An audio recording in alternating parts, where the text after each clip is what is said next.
નમસ્કાર, સમાચાર દુનિયામાં આપનું સ્વાગત છે. આપ જોઈ રહ્યા છો એસ લાઈવ ન્યૂઝ બુલેટિન. સમાચારની શરૂઆત કરીએ આજના મુખ્ય સમાચારોથી. કાળિયા ઠાકોરે સજો સોનેરી શણગાર. આરટીઓની આગવી પહેલ, સેન્સર દ્વારા થશે ડ્રાઇવિંગ ટેસ્ટ. ગઝલ ગાયકોનું જીવન કવન, યોજાયો પરિસંવાદ. ડોક્ટર ભગવતીનું લંડનમાં ભવ્ય સન્માન. સમાચાર જોઈએ વિસ્તૃતમાં. શ્યામ વર્ણની કાળિયા ઠાકોર હવે કાળિયા નહીં રહે, કારણ કે હવે એક ભક્તે ભગવાન માટે 35 લાખના સોનાનું સિંહાસન બનાવડાવ્યું છે. લગભગ 1 કિલો સોનામાંથી મઢાયેલા સિંહાસન પર કાળિયા ઠાકોર બિરાજશે. ખાસ રાજસ્થાનથી આવેલા મુસ્લિમ કારીગર દ્વારા આ સિંહાસન તૈયાર કરવામાં આવ્યું છે. કરોડો શ્રદ્ધાળુઓના આસ્થાના પ્રતીક સમાન ભગવાન શામળાજી હવે નવા રંગરૂપ ધારણ કર્યા છે.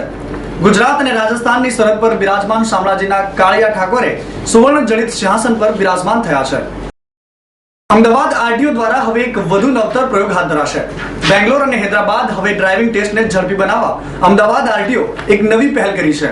ડ્રાઇવિંગ ટેસ્ટને સુચારુ ઢંગથી પાર પાડવા અને સાયન્ટિફિક રીતે પસાર કરવા હવે નવો ડ્રાઇવિંગ ટ્રેક બનાવવા જેમાં 40 જેટલા સેન્સર લગાવવામાં આવશે.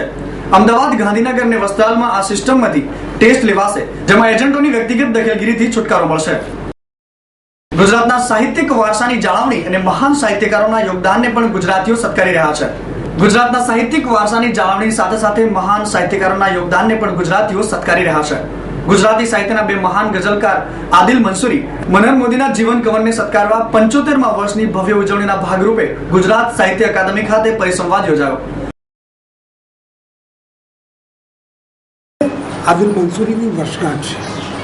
18/5/1936 રોજ એનો જન્મ થયેલો. આજે એને 75 વર્ષ પૂરા થાય છે. અને બીજી બાજુ મનન મોદી, જે 15/4/1938 જન્મેલા, એમને હવે 75 વર્ષ શરૂ થાય છે. આ બંનેને એક સાથે લેવા માટે આ કાર્યક્રમ ભલી ગુજરાતી કેન્દ્રએ યોજેલો છે. આપણી ભાષાના બે બહુ મોટા મહત્ત્વના ગઝલકારો તે આદિલ મંસૂરી અને મનન મોદી છે. પણ એ માત્ર ગઝલકારો જ નથી, એ બહુ મોટા કવિઓ પણ છે.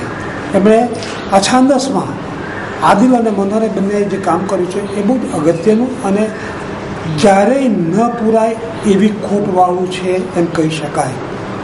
આદિલ સાહેબે તો નાટકો પણ લખ્યા છે અને પેન્સિલની ખબર અને મીણબત્તી તો બહુ જ વખત ભજવાયેલા એવા નાટકો છે, જે નથી તે દર્પણ સંસ્થાએ ભજવેલું નાટક હતું.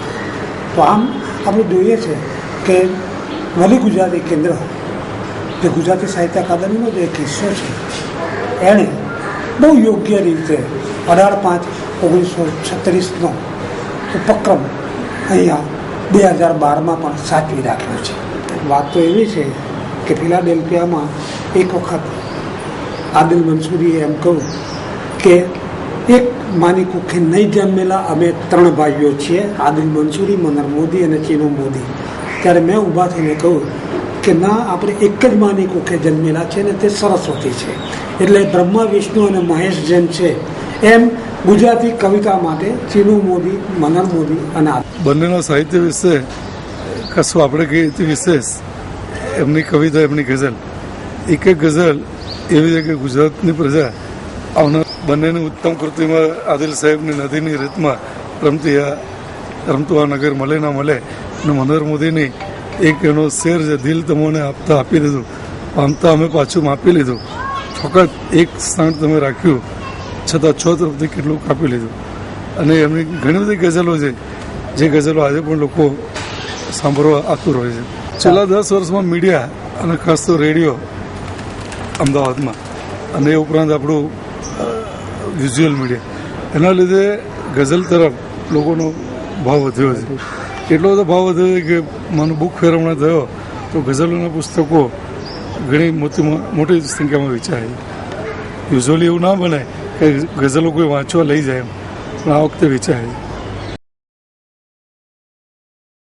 વલી ગુજરાત ગઝલ કેન્દ્ર સાથે મળી સાહિત્યિક અકાદમી દ્વારા આ કાર્યક્રમ યોજાયો, જેમાં મહાન ગઝલકારના જીવન કવનના પુષ્પો વેર્યા હતા, જેમાં મોટા પાયે સાહિત્ય પ્રેમી શહેરીજનોએ ભાગ લીધો હતો.